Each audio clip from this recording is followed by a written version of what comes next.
सुरेंद्र कुमार कुर्रे, जिला बलरामपुर, रामानुजन, छत्तीसगढ़। मेरे Facebook page और यूट्यूब चैनल में आप सभी का स्वागत है, हार्दिक अभिनंदन है। देश दुनिया के सभी बुद्धिजीवी सज्जनों, दोस्तों, सामाजिक क्रांतिकारी महिलाओं को नमन बंदन, बच्चों को दुलार प्यार। आज वीडियो का शीर्षक है ढोंगी बाबाओं की उत्पत्ति कैसे हुई, और आज का वीडियो का भाग है 1। दोस्तों, इस देश में 2 तरह की बाबा होते हैं।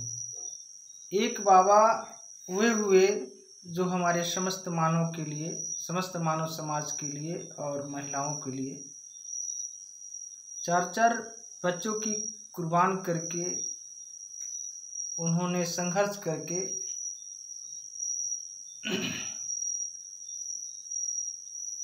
सभी के लिए अधिकार संविधान में दिए, जो वास्तविक बाबा अंबेडकर साहब हुए। और एक वैसे बाबा हैं जो अतार्किक, बेबुनियादी तौर पर झूठी कपटी बातें करके समाज को गुमराह किया करते हैं। इसी विषय पर, इसी संदर्भ में हम सबसे पहले बताना चाहूँगा कि इन ढोंगी बाबाओं ने कहा करते हैं, समाज को यह गुमराह किया करते हैं कि बाबा अंबेडकर ने देश के संविधान में ही ने जातिवाद किया है। तो हम पूछना चाहता हूं ऐसे लोगों से, और आप लोगों को समझना होगा, हम सभी को समझना होगा कि संविधान देश में कब आई, जबकि हमारा संविधान देश में भारत को, भारतवासी के लिए 1950 को मिली, और उसके पहले जातिवाद, वर्ण व्यवस्था थी कि नहीं। इन्हीं के धर्म ग्रंथों के अनुसार कई तरह की बातें जो लिखी गई है, जो इतिहासकारों के अनुसार से भी आप लोग समझ सकते हैं, जो इन्हीं के द्वारा इस देश के मूल निवासियों को 6743 जातियों में बांटकर आपस में भेदभाव का जन्म दिया,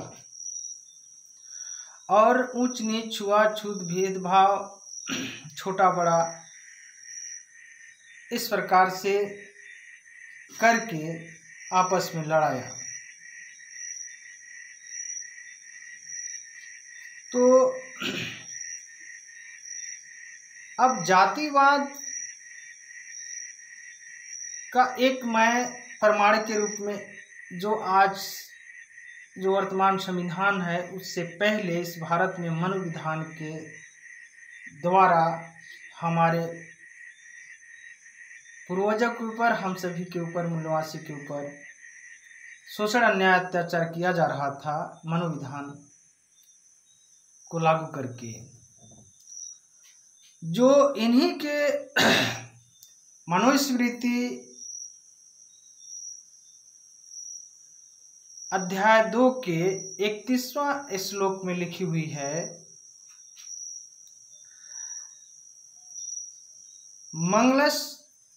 मंगलयम ब्राह्मणस्य स्यात् क्षत्रियस्य बलान्वितं वैश्यस्य धन संयुक्तम शूद्रस्य तु जुगुप्सितम्।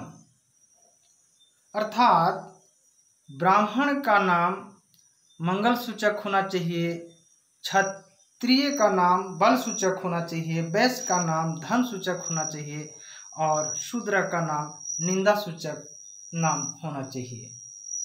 अब इसमें आप लोग समझिएगा कि यह मनोविधान संविधान से पहले आई है या मनोविधान संविधान के बाद आई है। इस अंतर को जब समझने लगेंगे हम सब मिल करके, तो इनकी षड्यंत्र विचारधारा को, ढोंगी पाखंडी को हम लोग समझ पाएंगे। तो इस प्रकार से जो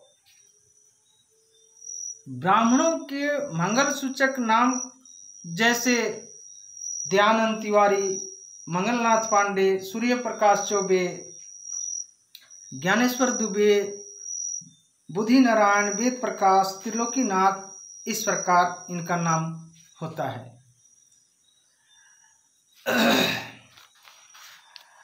और क्षत्रिय का नाम बल सूचक होता है, जैसे लोहा सिंह, बलवंत सिंह, इस प्रकार। और वैश्य का नाम धना सेठ, मोती सेठ, इस प्रकार से नाम रखा जाता है। और शूद्र का निंदा सूचक नाम जैसे पुरुषों का इस प्रकार से होता है, मंगरू राम। मतलब हर दिन के आधार पर भी, त्योहार के आधार पर भी नाम रखा जाता था महिलाओं को, पुरुषों को। जैसे मंगरू राम, बुद्धराम, बुद्धूराम, सोमारू राम, फागू राम, सुकट साव, विपत साव, सुखाड़ी यादव, भगन यादव। और शूद्र लड़कियों या महिलाओं का नाम इस प्रकार से होता था, येतवरिया देवी, सुमरिया देवी, मंगरी देवी, बुधनी देवी, बिफनी देवी, सुकनी देवी, शनिचरी देवी, खरोया देवी, खोजमनिया देवी, तेतरी देवी। लेकिन इनके महिलाओं की नाम में कभी भी देवी टाइटल नहीं लगाया जाता था, और इनके नाम इस प्रकार से होती थी, जैसे ज्योति तिवारी, पूनम चौबे, ममता दीक्षित, इस प्रकार से इनके नाम दिया जाता था।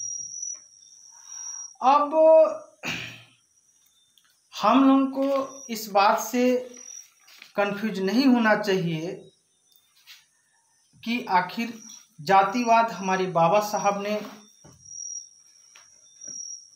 संविधान के माध्यम से पैदा किए कि इनके द्वारा पैदा की गई है। 6743 जातियों को उन्होंने एक समेट करके, एक एकता के रूप दे करके कैटेगरी में संविधान में नाम दिया। आप देखेंगे कि एससी, ओबीसी, एसटी में कई जाति हो जाते हैं, और उन सारे जातियों को मिलाकर के एससी में जैसे बहुत सारे जाति हो जाते हैं, ओबीसी में बहुत सारे जाति हो जाते हैं। इस प्रकार से सारे जातियों को कैटेगरी में उन्होंने नॉमिनेट किया। अब एक चीज को और समझना होगा तरीके से, इनकी राज्य एक और दृष्टि में जब समझेंगे तो यह स्पष्ट पता चलता है कि हम मूल निवासी समाज में भी कुछ समाज को जैसे नीचा माना जाता है, जैसे दलितों को, और दलित समाज को नीचा काम करना होता था। अब इसमें एक चीज और समझना होगा, उदाहरण में दो उदाहरणों में समझना होगा। जब किसी मंदिर में चमड़े की ढोल से अपवित्र मंदिर नहीं होती है, लेकिन दलितों को उस मंदिर में प्रवेश होने के बाद मंदिर और मंदिर के पुजारी को अपवित्र हो जाते हैं। दूसरा उदाहरण से समझिएगा कि जिन दलित महिला के द्वारा डिलीवरी कराते समय स्वर्ण महिला अपवित्र नहीं होती है, लेकिन जब वही दलित महिला उनके घर में प्रवेश करने पर अपवित्र हो जाती है उनकी घर। दोस्तों, मुझे किसी की बुराई करने का मेरा कोई उद्देश्य नहीं है, लेकिन इनकी मानसिकता को हम दर्शाने का प्रयास किया है, जो हमने आंखों से देखा हूं और देख रहा हूं। इस प्रकार से देश दुनिया में खबर चलाए जाने के कारण या चर्चाएं होने से कुछ लोग सुधरने का कोशिश कर रहे हैं और कुछ लोग सुधरने का नाटक किया करते हैं। तो आज का वीडियो में भाग 1 का